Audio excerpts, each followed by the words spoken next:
Assalamualaikum warahmatullahi wabarakatuh. Bismillahirrahmanirrahim. Wabihi nasta'in ala umurid dunya waddin. Alhamdulillah. Wassalamun ala ibadihi alladhina astafa amma ba'. Hadirin hadirat yang dirahmati Allah, bersua kembali dalam membicarakan kitab Al-Azminatu wal-Amkinatu karangan Asy-Syaikh Al-Imam Al-Marzuqi, wafat pada tahun 421 Hijriyah. Hadirin yang dirahmati Allah, Asy-Syaikh Al-Imam Al-Marzuqi begitu panjang lebar dalam menghurai dan menjelaskan ayat 45 surah Al-Furqan berhubung tentang nilai bayang. Setelah dijelaskan bahawa waktu malam itu hakikatnya adalah bayang dan waktu siang itu hakikatnya merupakan pancaran matahari. Muka bumi yang meraih dan memperoleh pancaran matahari, maka muka bumi itu mengalami waktu siang. Berbeza dengan muka bumi yang terhalang daripada meraih memperoleh pancaran cahaya matahari, maka muka bumi itu hanya meraih bayang.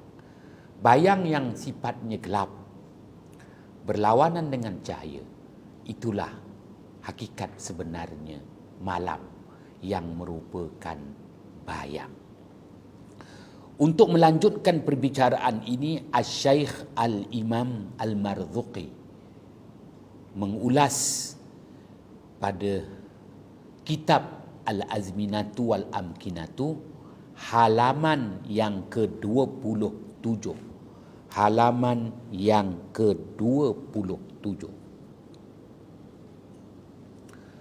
Bismillahirrahmanirrahim. Qala musannifu rahimahullahu ta'ala wa nafa'ana bihi wa bi'ulumihi fid daraini amin. Wal muradu bizilli inda ba'dihim alladhi yakunu ba'da tulu'il fajri fi imbithatin wa qabla tulu'i syamsi wa zuhuruha 'alal ardi. Wa qad qala ahlul lughati fil farqi baina adh-dhilli wal fay'i inna adh-dhilla yakunu bil ghadati wal 'ashiyyi wal fay'u la yakunu illa bil 'ashiyyi li'annahu ismun lillazi fa'un min janibin ila janibin. Artinya, yang dikehendaki dengan bayang itu di sisi sebahagian daripada kalangan ilmuwan Islam yang teguh dengan disiplin ilmu falak, membicarakan tentang suasana selepas terbitnya fajar. Yang dimaksudkan dengan bayang itu merupakan suasana selepas terbitnya fajar, yakni fajar shadiq, berada di ufuk yang terbentang dan sebelum terbit matahari, dan nyata bayang di atas muka bumi. Dan sesungguhnya telah berkata kebanyakan ahli lughah, ahli bahasa, dalam membezakan di antara bayang matahari sebelum zawal dengan bayang matahari selepas zawal. Hadirin yang dirahmati Allah, Asy-Syaikh Al-Imam Al-Marzuqi mengemukakan sebahagian daripada pendapat ulama-ulama Islam yang berlatar belakangkan ilmu falak, menjelaskan bahawa yang dimaksudkan dengan bayang itu sebenarnya kegelapan yang ditempuhi sebaik sahaja terbit fajar shadiq. Kerana apabila terbitnya fajar shadiq, ianya memberi kepada kita pantulan daripada cahaya yang amat nipis. Maka pantulan daripada cahaya yang amat nipis berada di bawah ufuk itu disebut sebagai fajar shadiq. Maka selepas terbitnya fajar shadiq, pada saat dan detik itu adanya cahaya yang halus yang disebut nurus sabah, cahaya di waktu subuh. Sehinggalah keadaan suasana walaupun masih kelam tetapi sudah mula dapat dilihat wajah muka seseorang, dapat dilihat dedaunan walaupun belum dapat dibezakan warna dedaunan. Maka hal ini disebut sebagai nurul bukur, cahaya di pagi hari. Oleh itu ada dua cahaya. Sebaik sahaja terbit fajar memecah kesunyian malam, memecah kegelapan malam. Kerana cahaya fajar itu sendiri dikenali dengan nama nurus sabah. Kemudian berlaku peningkatan cahaya yang halus yang disebut sebagai nurul bukur, cahaya di waktu pagi. Selagi mana matahari tidak muncul, maka cahaya yang diraih disebut dengan nur. Sebaik sahaja terbit matahari tidak lagi disebut sebagai nur, tetapi disebut dengan istilah dia, iaitu pancaran cahaya. Hadirin yang dirahmati Allah, maka apa yang dibahaskan di sini, sebelum terbit matahari, matahari akan menampakkan dulu bayangannya. Sebelum terbitnya matahari, terlebih dahulu matahari menampakkan bayangnya. Maka bayang matahari itu bermula dengan terbitnya fajar shadiq, iaitu nilai cahaya yang amat nipis lagi halus. Maka fajar shadiq itu membawa nilai nurus sabah, cahaya subuh, yang mana cahaya subuh merupakan bayangan kepada matahari, merupakan bayang-bayang kepada matahari. Dan suasana akan mula berubah dengan bertambahnya nilai cahaya yang halus itu. Pada saat itu nampak bumi yang dipijak, walaupun tak dapat dibezakan warnanya. Nampak dedaunan pokok, walaupun tak dapat dibezakan warna dedaunan pokok. Maka disebut nurul bukur, cahaya pagi. Ianya merupakan bayang-bayang kepada matahari. Sebaik sahaja terbit matahari, hilanglah bayangan kepada matahari. Hadirin yang dirahmati Allah, inilah yang dimaksudkan dengan bayang yang Allah Subhanahu wa taala firmankan pada ayat 45 surah Al-Furqan. Alam tara ila rabbika kaifa maddadzil. Tidakkah kamu perhatikan kepada Tuhanmu yang maha berkuasa, bagaimana Tuhanmu itu memanjang dan memendekkan bayang. Maksud bayang di sini adalah bayang yang manusia alami sebelum terbitnya matahari, iaitu waktu subuh. Maka waktu subuh itu disebut sebagai waktu bayangan matahari sebelum muncul wajah matahari yang sebenar. Ini yang dimaksudkan, dan sebahagian besar daripada kalangan ulama falak bersetuju dengan maksud bayang itu adalah bayangan kepada matahari sebelum terbit. Baiklah, bahawasanya azil adalah bayang matahari di waktu pagi, manakala al-fai itu adalah bayang matahari di waktu petang. Kerana bahawasanya nama yang diberikan kepada fa'u ataupun fi itu iaitu peralihan bayang dari satu pihak kepada satu pihak.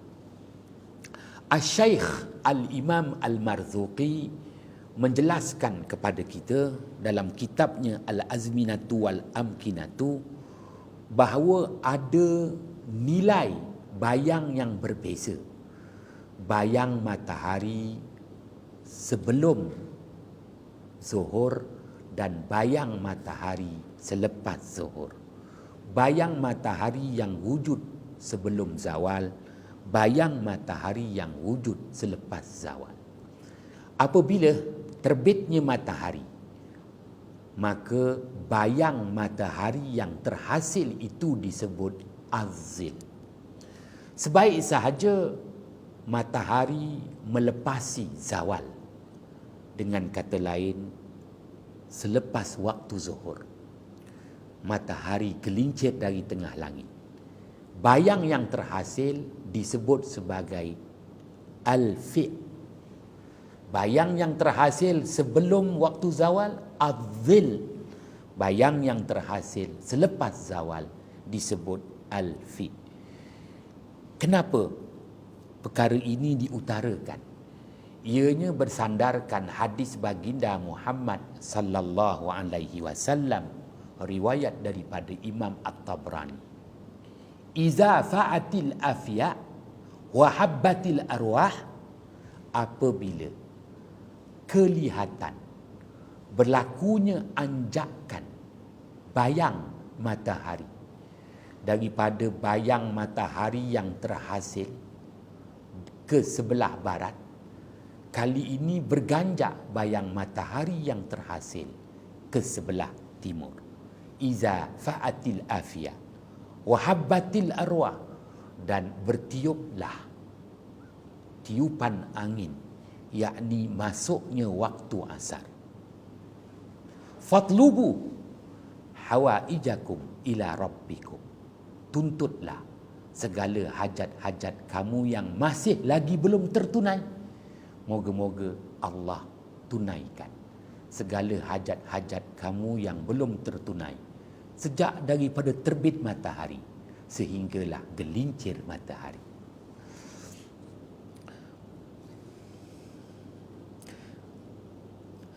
Dan sebahagian daripada perkataan mereka itu yang dimaksudkan dengan fi' merupakan harta rampasan peperangan. Wa minhu qauluhum fi'ul muslimin lil ghanaimi wal kharaji ar-raji'ah ilaihim. Sebahagian daripada perkataan mereka, ulama lughah menyatakan yang dimaksudkan dengan fi' itu merupakan harta rampasan peperangan bagi kaum muslimin dan hasil keluaran yang diraih sekembalinya daripada medan peperangan. Dua istilah yang diberikan, harta fi'h dan harta ghanimah. Kedua-duanya merupakan harta rampasan peperangan. Akan tetapi harta ghanimah dikongsikan. Harta fi'h hanya diberikan kepada siapa yang membunuh siapa.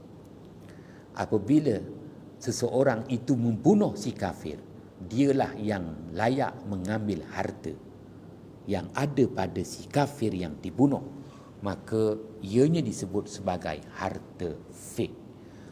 Wa qad jaa ma yufidu faidatuhu fi sifati dhilli fi mawadhi'a yaqulu adh-dhillu ma lam tansahu syams wa huwa awwalu wal fai'u ma nasakhatuhu syamsu wa huwa akhirun wa qalu adh-dhillu bil ghadati wal 'ashi wal fai'u bil 'ashi wa qila aidan adh-dhillu yakunu lailan wa naharan wal fi'u la yakunu illa bin nahar, yang artinya, dan sesungguhnya telah datang barang yang memberi faedah pada sifat bayang itu sendiri, bayang yang berada pada kedudukannya. Berkata sebahagian daripada ilmuwan Islam, bayang sebelum zawal itu matahari tidak menghapuskannya, iaitu bayang awal. Sedangkan al-fi', yakni bayang yang terhasil selepas zawal, terhapus dengan matahari, iaitu bayang akhir. Maka didatangkan istilah az-zil merupakan bayang sebelum zawal, al-fi' bayang selepas zawal.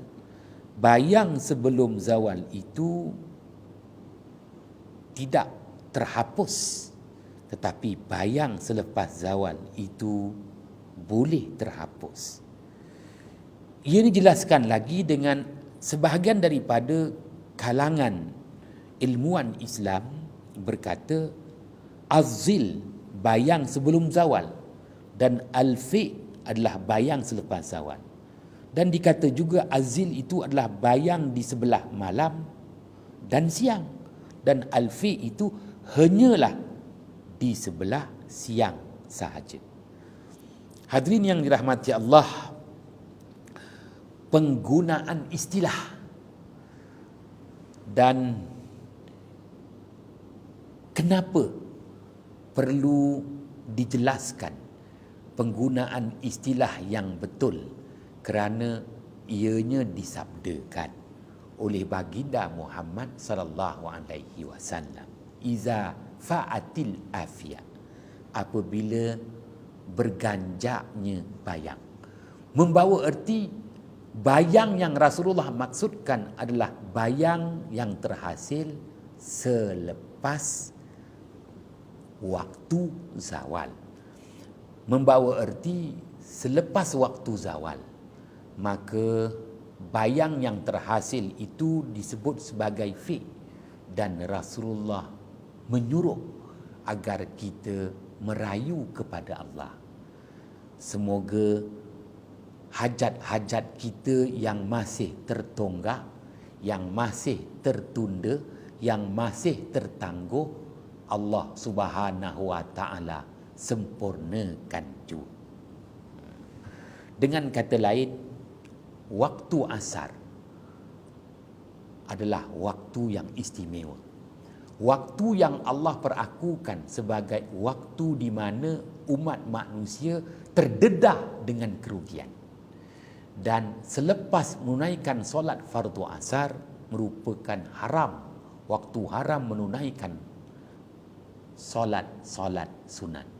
Kerana selepas selesai menunaikan solat fardu asar, waktunya yang akan memberi nilai bayang disebut fi', maka waktu itulah waktu terbaik untuk seseorang hamba itu merujuk kepada Allah.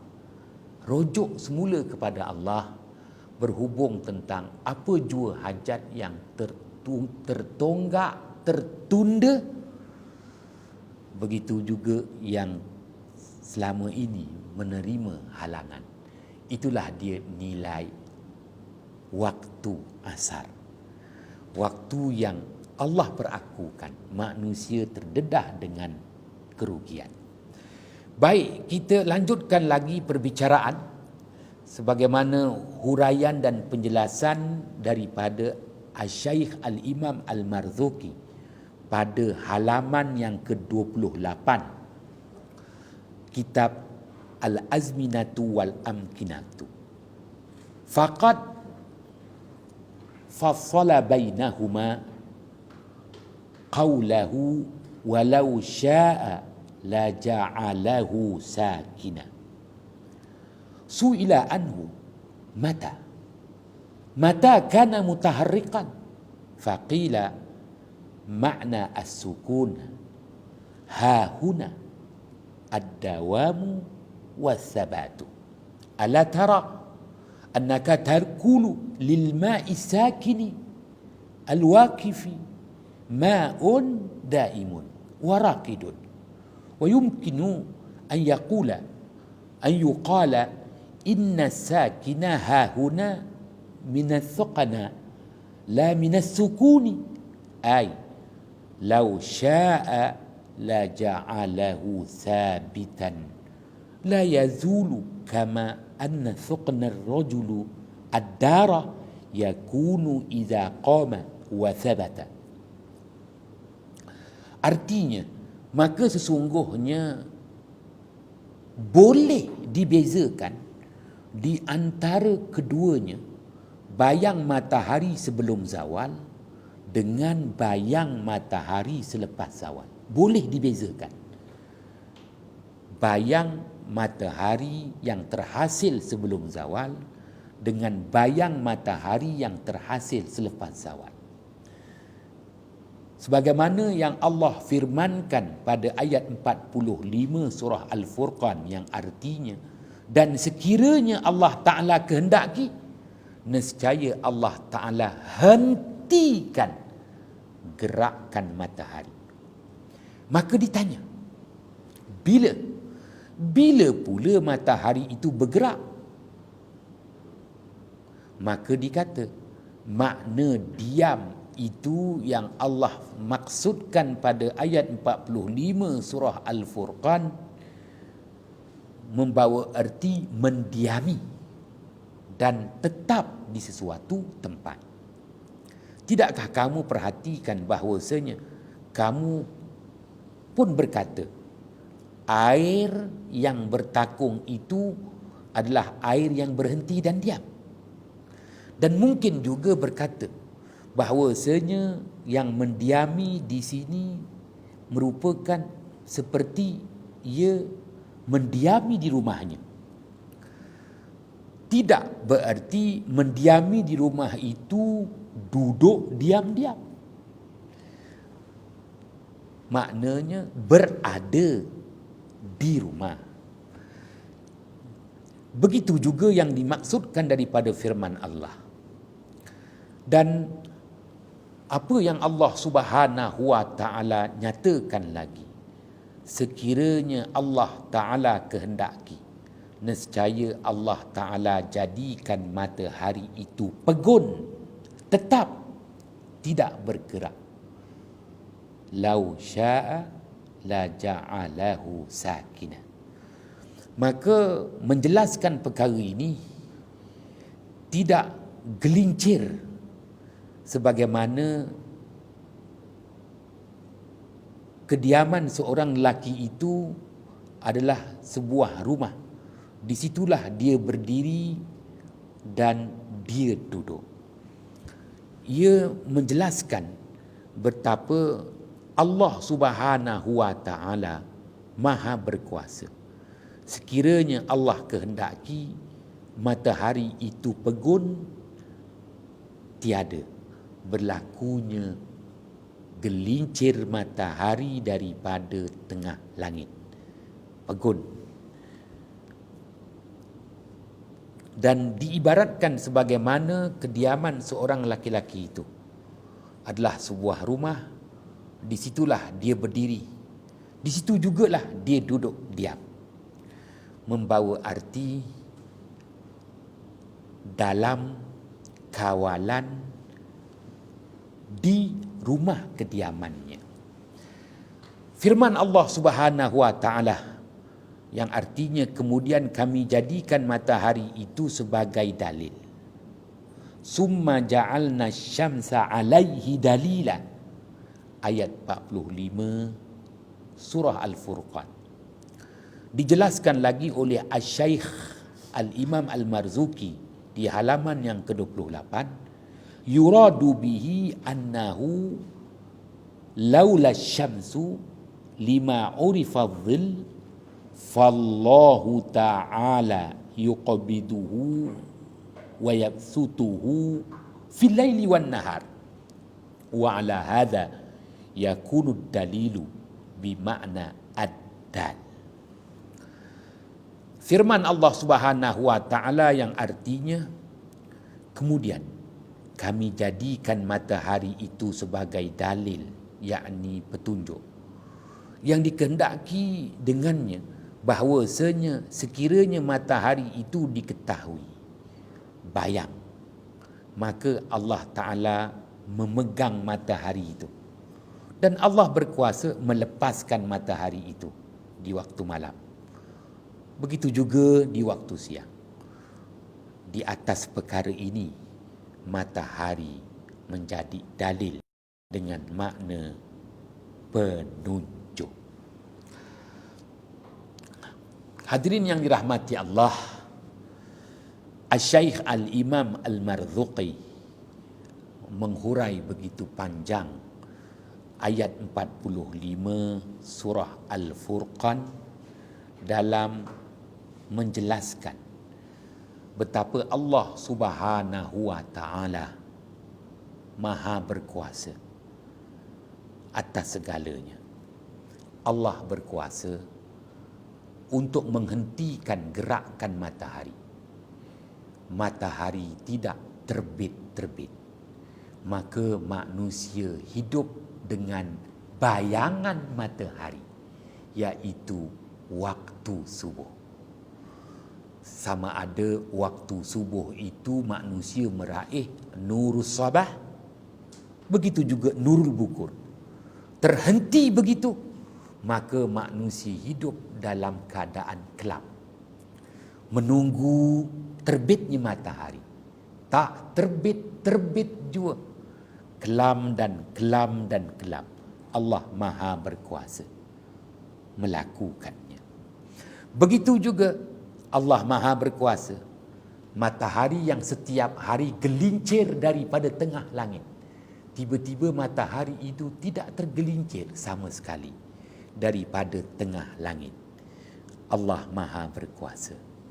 Ianya memberi nilai kepada kita betapa gerakan matahari itu bersamanya dua nilai.